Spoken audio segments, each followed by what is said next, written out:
Alright, welcome. This video is about risk and risk in 2014. And what risk am I talking about? Well, this is the risk right here. So 2008, the big meltdown, S&P went down 37%. The market's been up 1, 2, 3, 4, 5 years straight. Now, mathematically, I always love pointing this out, that if you're down 37%, you need to get a 58% return the next year to break even. Well, if you added 26, 15, 2, and 15 together, that actually equals 58%. So it took you 4 years to get back to even. Why I find this interesting is this meltdown in 01, 02, the market after that, it went up 1, 2, 3, 4, 5 years. Now, I'm not trying to state that there's any kind of linear movement in the market and then we're going to go up 5 years and then have a meltdown. I'm not saying that. Here's what I am saying, that if you are approaching retirement or in retirement, you probably have an investment portfolio that looks something like this. This side of the pie chart is probably bonds, and this side of the pie chart is probably equities. Now, the reason I draw this out is this: if you are in retirement or nearing retirement, normally this would be flip-flopped. People, as they are nearing retirement or in retirement, they're looking for more safety, they're looking for less volatility, and they're looking for more income, which you should be able to get out of bonds. But because of this, right now the 10-year Treasury is trading at 2.71%.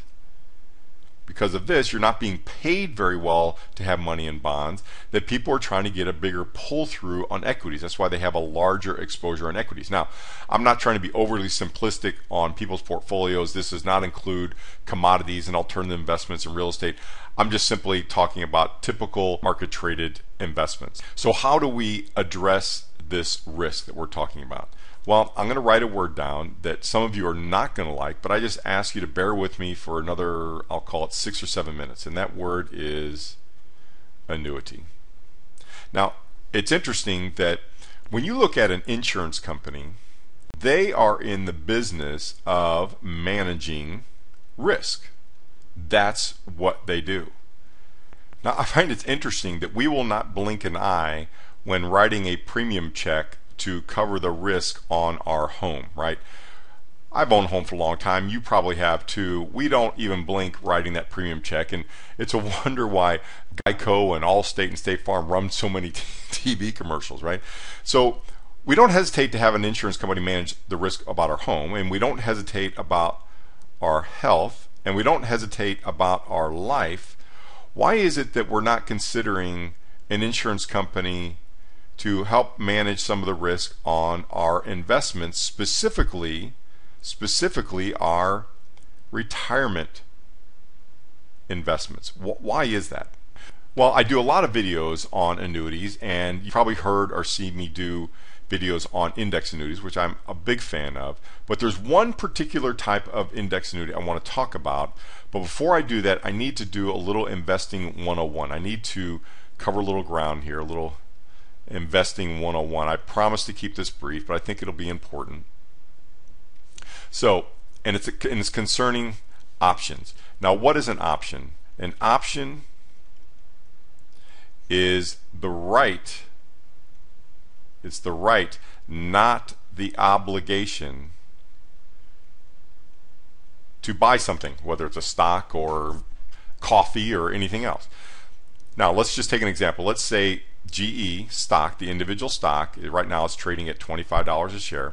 If I had $100,000, I could buy 4,000 shares of GE stock. Now, if GE went up to $30, that's great. I could sell it. Let's say it went up over a year's time. I could sell it and I could make my $20,000 in profit. But if GE went down to 20 and I sold, then I would lose $20,000. Now, that exact same scenario, I could go and I could buy a one-year option on GE stock. If it's trading at 25, the one-year option for $30, that's the price point, would cost me around $3,600. That's what it would cost for me to buy that option. So let's say a year later, indeed, GE does go up to 30. I have the right, I would exercise my option to buy it at 25, instantaneously sell it at 30, and make my $20,000 profit.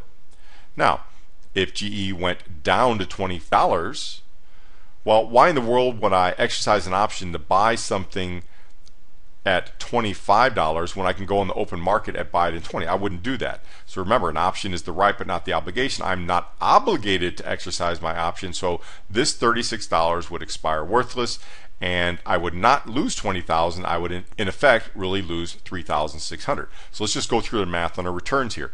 If GE stock went up 30 on my option, I made $20,000, but I have to subtract out the cost of my option. So in reality, I really made $16,400. Up here, my $100,000, it went up to 30. I made $20,000. That equals a 20% return. But if I invested $3,600 and I made $16,400, are you ready for what this return is? Yeah, it's a whopper. 455%. Now you see the appeal why people look to options. You can make an awful lot of money in options, but you can also lose money in options as well.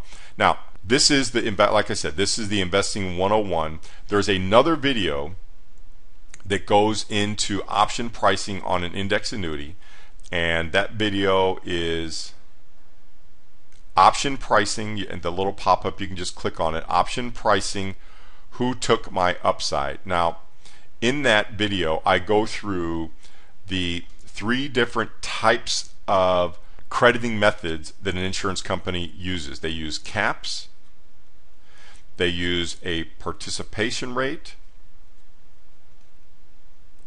and they use a spread. Now, quickly, a cap, right now, caps are running around 5%. That means if the market went up 7, you wouldn't get 7, you get 5. The market, so if it went up 7, you wouldn't get 7, you get 5. If the market went up 4, you would get 4 because 4 is less than 5. But if the market went down negative, nothing would happen because your option, no obligation, your option would expire worthless. So that is what a cap is. And in today's environment, caps are running around 5%.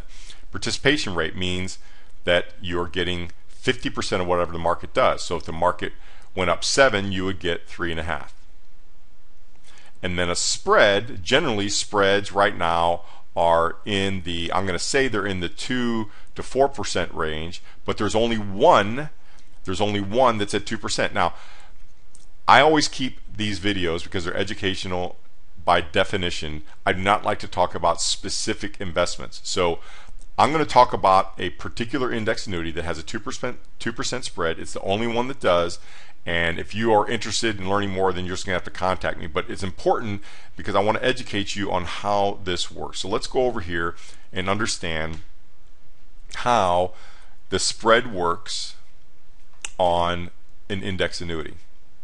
So let's say I give the insurance company $100,000, and they are going to give me an interest credit. That's what I use to purchase my option.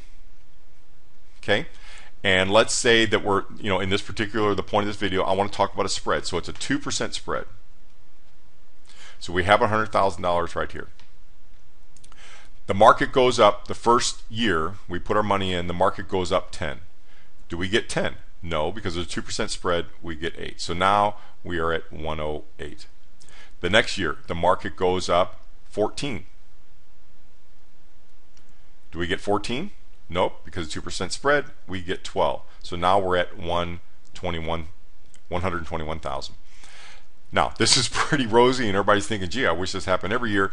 But let's talk about reality. The reality is, let's say the market goes down 10. Now, let me just pause here for a second. Let's go back up to the top of our video when we talked about the typical person watching this video. If you are having managed money, meaning that you have an investment broker and he is charging you a fee to manage the money, that fee, at least on the equity side, is probably going to be somewhere between 1 and 2%. And then you have the money manager underneath, And if the money manager could be another 1%, or you could have an investment counselor who's using ETFs, and they're much leaner, and some ETFs are only charged 0.15. So I'm just going to pick a number here of your overall fee just for the sake of this video. And let's say you're being charged 1.5%. That's what your fee is to have your money managed on the equity side. Okay, so let's go back down here to our scenario. The market is down 10. You have your portfolio, and you're being charged 1.5% for that money to be managed. I have a question for you, and it's an important question. If the market goes down 10, are you still charged this 1.5%? Question mark. And the answer is, well, of course you are. So in reality, if the market goes down 10, you're really down 11.5. That's the reality. In the index annuity, what happened? Well, you moved sideways. Remember, the option is the right, not the obligation. So the option expires worthless. So in this case, it's a term we like to use, that zero is your hero. Also, another little cute term, since we're on terms, I'll go ahead and throw another one out there, and that is no gain, no pain. In other words, if the market goes down, you're not going to get extra charge, whereas you would in the money management. Now remember up here when we discussed that when the market went down 37, you'd have to get a 58% return.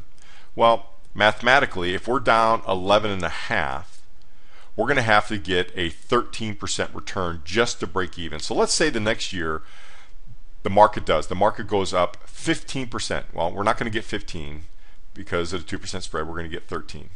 Okay, you're not going to get 15 because you have a 1.5% charge. So I'm just using round numbers. So after this, you're back up to break even. So you went down here, you went down there, and now you're back up to break even. So you're now at 121. Well, this was our floor in the index annuity. So here we're up. We're starting from 121, and we get to go up 113 from there. So now we're up at 134. So the entire point of this video is we're talking about risk, right?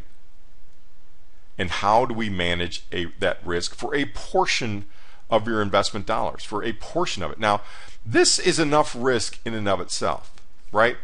This is enough risk in and of itself, right here. Having this kind of exposure.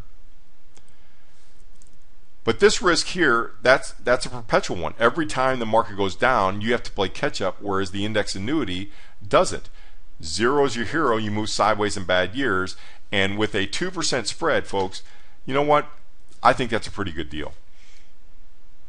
So when you come back up here to this scenario, I'm not talking about putting all your money into an annuity. I'm not saying that. What I am saying is for 10 or 20% of your hard-earned savings, to have something that you can get the upside with a 2% fee, a 2% spread, that's worth considering. Now, again, I keep these generic. I don't want to talk about specific investments. If you're interested in this, just ping me back. I'll walk you through the specific details, get you all the information for it.